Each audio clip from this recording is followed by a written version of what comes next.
नमस्कार दोस्तों, मैं राम केवल सर पैरामाउंट एकेडमी में आप सबका हार्दिक स्वागत करता हूं और अपने परम पिता परमेश्वर से प्रार्थना करता हूं कि आप लोग जहां कहीं भी रहें सही सलामत रहें। दोस्तों, इसके पहले वाले वीडियो में हम लोग पाषाण काल के बारे में व्यवस्थित अध्ययन किए, जिसके अंतर्गत हम लोग पाषाण काल का अर्थ, पाषाण काल के भाग, जिसमें हम लोग पूरा पाषाण काल, नव पाषाण काल और उसके बीच में जो मध्य पाषाण काल था, उन सब चीज़ों का अध्ययन किए।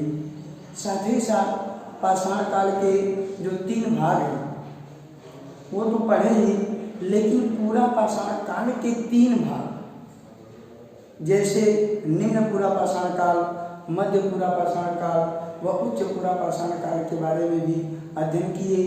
तीनों के बारे में क्या क्या विशेषताएं थी, उन सब चीज़ों का अध्ययन किए और उनसे प्रमुख तथ्य जो थे, जैसे प्रश्न जहाँ से बनकर आते हैं, उन सब चीज़ों का भी व्यवस्थित अध्ययन किए। आज का हमारा यह क्लास ताम्र पाषाण काल से संबंधित रहेगा, क्योंकि बहुत से लोग पाषाण काल के बाद सीधे सिंधु घाटी की सभ्यता पर चले जाते हैं, लेकिन बीच में एक और काल आया था जिसे हम लोग ताम्र पाषाण काल के नाम से जानते हैं। ताम्र पाषाण काल का अर्थ होता है, ताम्र मतलब होता है तांबा, ताम्र मतलब होता है तांबा, और पाषाण मतलब होता है पत्थर।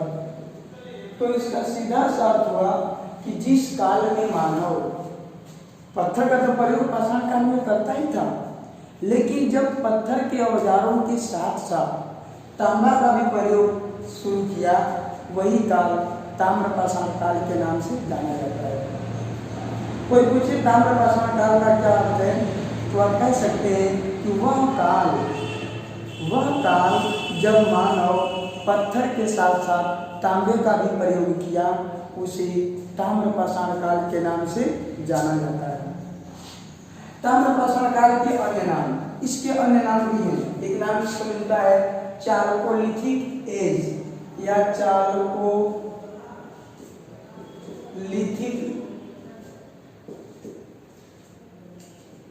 युग भी बोलते हैं, चालकोलिथिक युग। तो इसका ताम्र पाषाण काल का ही नाम है चालकोलिथिक युग। नेक्स्ट है ताम्र पाषाण काल की प्रमुख संस्कृतियां। ताम्र पाषाण काल में कौन कौन सी प्रमुख संस्कृतियां थी? तो संस्कृतियां तो बहुत सारी थी, लेकिन कभी कभी एग्जाम में यहाँ से पूछ देता है कि निम्न में से कौन सी संस्कृति ताम्र पाषाण काल से संबंधित थी, या फिर पूछ देता है कि आहार संस्कृति किस स्थल पर उसके प्रमाण मिले हैं, कहाँ पर थी। तो हम उन्हीं प्रमुख संस्कृतियों में से और उनसे संबंधित स्थलों को यहाँ पर लिखे हैं, जिस पर थोड़ी सी चर्चा होगी, और इसके बाद हम लोग इसी में पढ़ेंगे ताम्र पाषाण काल से संबंधित अन्य प्रमुख तथ्य। तो पहली है आहार संस्कृति।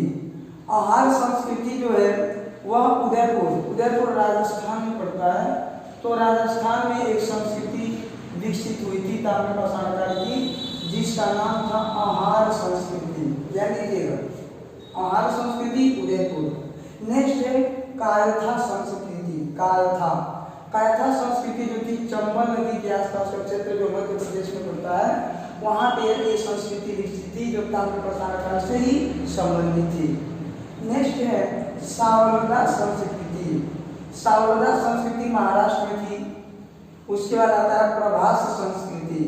प्रभास संस्कृति गुजरात का जो तटीय क्षेत्र था उसमें थी। गुजरात के तटीय क्षेत्र में 2 संस्कृतियां विकसित हुई थी ताम्र पाषाण काल से संबंधित, एक प्रभास थी और एक रंगपुर संस्कृति, रंगपुर। तो प्रभास संस्कृति हो गया गुजरात का तटीय क्षेत्र। मालवा संस्कृति थी। मालवा संस्कृति ये भी नर्मदा नदी के आसपास का क्षेत्र जो मध्य प्रदेश के लगभग में पड़ता है, वहाँ पर ये संस्कृति का विकास हुआ था। और नेक्स्ट है रंगपुर संस्कृति। रंगपुर संस्कृति का विकास गुजरात के तटीय क्षेत्र में हुआ था। और उसके बाद है जोरवे संस्कृति। यहाँ से अक्सर क्वेश्चन आता है जोरवे संस्कृति से। जोरवे संस्कृति दहमाबाद, ये दहमाबाद भी महाराष्ट्र में पड़ता है। तो यहाँ पर इस संस्कृति का विकास हुआ था। तो हम लोग ताम्र पाषाण काल के बारे में पढ़े कि युवा काल में मानव पत्थर के साथ साथ तांबे का भी प्रयोग किया, वही ताम्र पाषाण काल कहलाया। और इसके अन्य नाम में है चालकोलिथिक युग। और इसकी प्रमुख संस्कृतियां हैं, यहाँ से जो सबसे प्रमुख जो यहाँ से क्वेश्चन आते हैं, एक आहार संस्कृति, एक कायता संस्कृति, एक जोड़े संस्कृति। ये 3 संस्कृति आप जरूर याद रखिएगा, यहाँ से क्वेश्चन अक्सर आता है, जोड़े संस्कृति। तो इस तरह से अब हम ताम्र पाषाण काल के बारे में पढ़े और इसके बाद नेक्स्ट हम लोग पढ़ेंगे ताम्र पाषाण काल से संबंधित अन्य प्रमुख तथ्य। हाँ, ताम्र पाषाण काल के जो प्रमुख तथ्य हैं उन पर थोड़ा सा चर्चा करना चाहेंगे, जहाँ से प्रश्न बन सकते हैं, जहाँ से प्रश्न आते हैं। तो एक बार मैं आप लोगों से कहना चाहूँगा कि एक बार इसका पूरा स्क्रीनशॉट ले लीजिएगा। जब पूरा पढ़ा लेंगे तो स्क्रीनशॉट ले लीजिएगा और इसके अनुसार आप नोट्स बनाते रहिए। डेली बाय डेली नोट्स बनाते रहिए तो और अधिक फायदा होगा। साथ ही साथ जल्दी ही जितने अब तक पढ़ाए हैं उसका पूरा पीडीएफ बना करके डिस्क्रिप्शन बॉक्स में आपको उसका लिंक दे देंगे हम, और वहाँ से आप पूरा पीडीएफ डाउनलोड कर सकते हैं। तो जो पढ़ाया जाएगा उसको पीडीएफ बना करके और अपलोड कर दिया जाएगा और आप लोग इसको डाउनलोड कर सकते हैं। लेकिन अभी हम आपसे ये कहना चाहेंगे कि खुद नोट्स बनाइए। जब खुद नोट्स बनाएंगे तो वो भी आसानी से और जल्दी से याद होगा, क्योंकि उसको आप खुद लिखेंगे। जब हर चीज़ आपको प्रोवाइड हो जाएगा लिखा लिखाया, तो आप मेहनत नहीं करेंगे तो फिर उतना जल्दी से याद नहीं होगा। तो हम कहना चाहेंगे कि जो वीडियो देख रहे हैं कॉपी और पेन लेकर बैठिए, उसका नोट्स बनाते रहिएगा। ध्यान रखिए, जहाँ से प्रश्न बनते हैं, मानव द्वारा प्रयोग की गई प्रथम धातु। इसके पहले वाले वीडियो में बताया था पाषाण काल में कि मानव द्वारा प्रयोग की गई प्रथम धातु तो तांबा थी।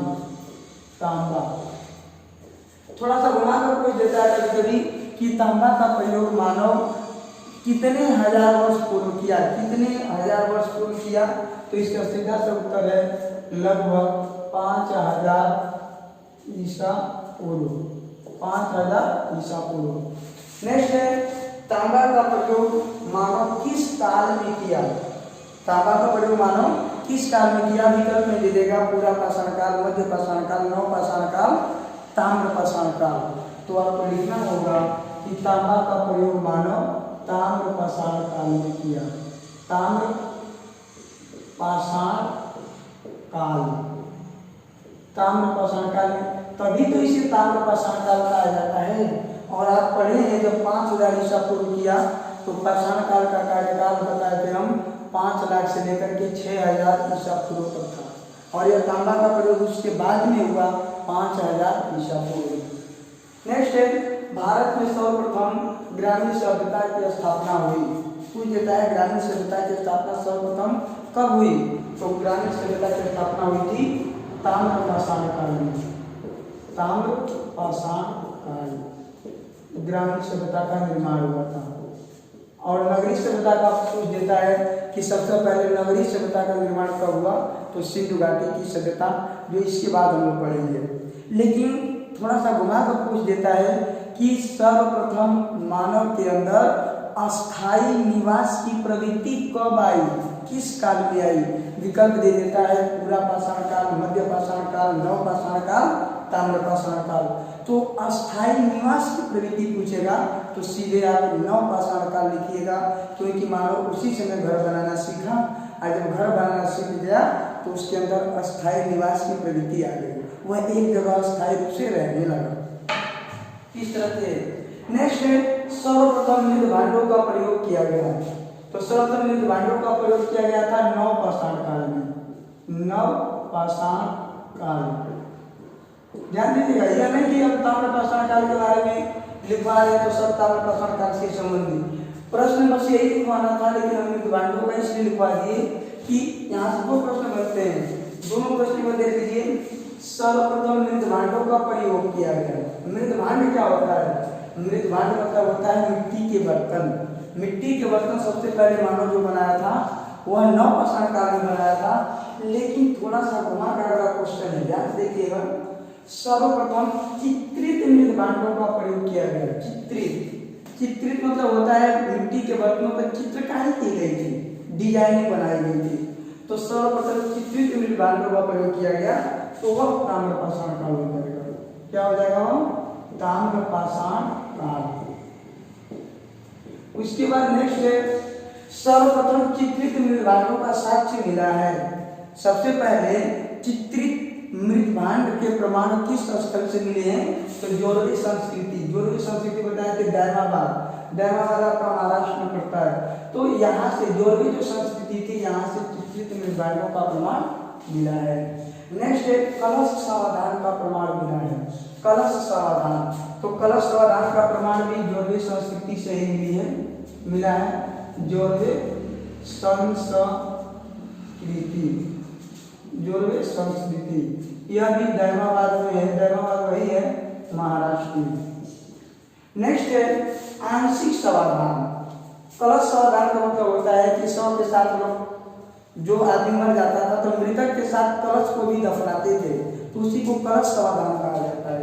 यहाँ पर आंशिक समाधान का मतलब होता है कि मृतक को उसी को खुला छोड़ दिया जाता था और उसके बाद उस मृत शरीर को पशु पक्षी खाते थे, जो बच जाता था फिर उसको दफनाते थे, तो उसी को आंशिक समाधान कहा जाता है। तो इसका प्रमाण मिला है दक्षिण भारत से। कहाँ से मिला है? दक्षिण भारत से।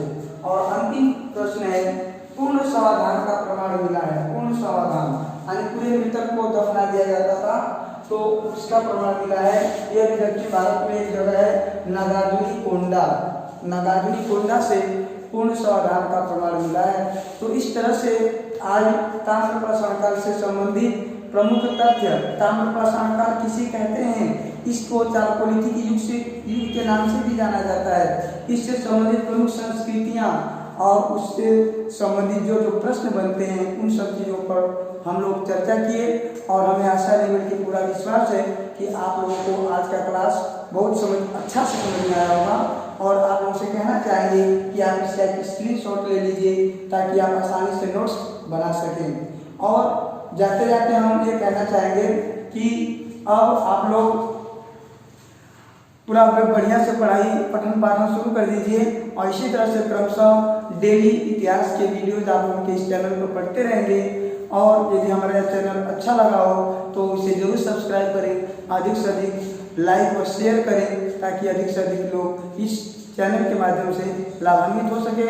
आप सबको बहुत बहुत धन्यवाद। आप सबका दिन शुभ हो। नमस्कार।